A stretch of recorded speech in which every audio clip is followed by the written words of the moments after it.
What's up, everybody?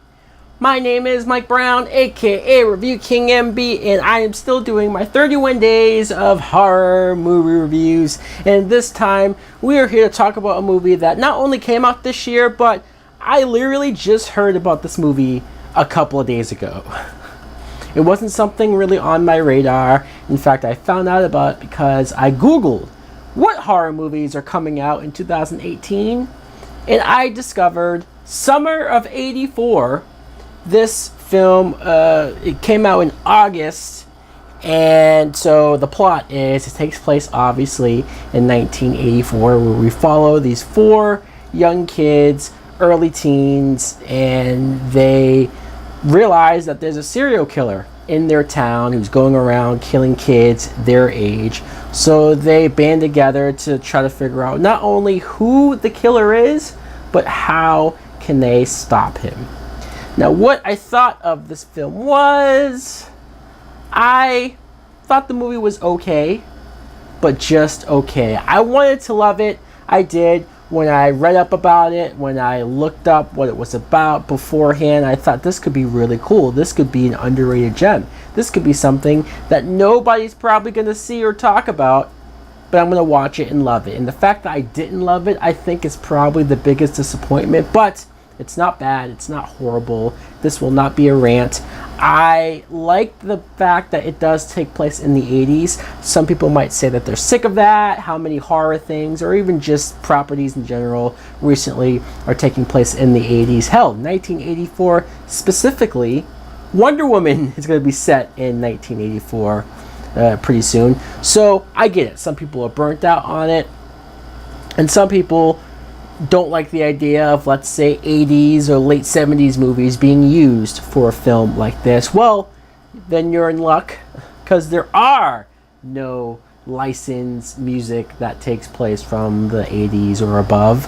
And I was disappointed with that. I personally was disappointed because I like the fact that 80s movies has 80s songs in them, that it does feel like the 80s. Some people say that it's pure nostalgia and that movies are relying on that, or it's just something to cater to people who enjoy that time period. I'm somebody who, I didn't grow up in the 80s, really. I was born in 88.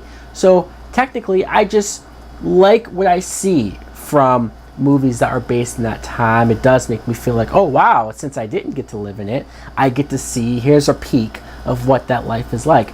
This movie didn't do enough of that for me. Sure, you saw the kids wearing t-shirts, and you might have saw a poster here and there, but I guess I was hoping for something like what Stranger Things does, and you get a whole lot of Stranger Things vibes from this movie. It's just, in comparison, this isn't as good. It's not quite up to snuff. It's the writing isn't as good. The kids aren't as interesting. The kids are fine. They're fine for what they can do, but I never connected to any of them as much as I think I wanted to. The main character, Davy Armstrong, is likable enough. Of course, his parents don't really believe him and thinks that he's always up to no good when he's really just trying to do whatever he can to find this killer. He has this weird relationship with this girl who used to be his babysitter, this girl Nikki, who becomes his love interest. And I find it odd. I think she was only maybe a couple years older than him. But I don't know, I found it odd that this girl used to babysit him when he was like 10 or younger. And obviously he's going to have the hots for her. But the fact that she had the hots back for him, I just didn't buy it. I didn't. It's not even as much of her being out of his league, which of course she is, but still, it's just, there wasn't a lot more to her personality for me to understand why she would like a kid like this, why she would go for a guy like that. I thought she was fine for what she was, but she just seemed to be there purely for eye candy, purely for, hey, here's the girl that this kid wants. And he almost easily gets her. The whole serial killer aspect, here's the problem I had with it. They immediately suspect this cop who lives next door. And it's interesting at points because you have that rear window vibe or Disturbia, right, where the kid is constantly looking out his window and sees the cop, and he's doing sketchy things and trying to put together whether or not he's the killer. And I thought for all of the are they going to figure him out? Are they going to do this and that? I thought the conclusion of that was very just thrown together. It was very underwhelming.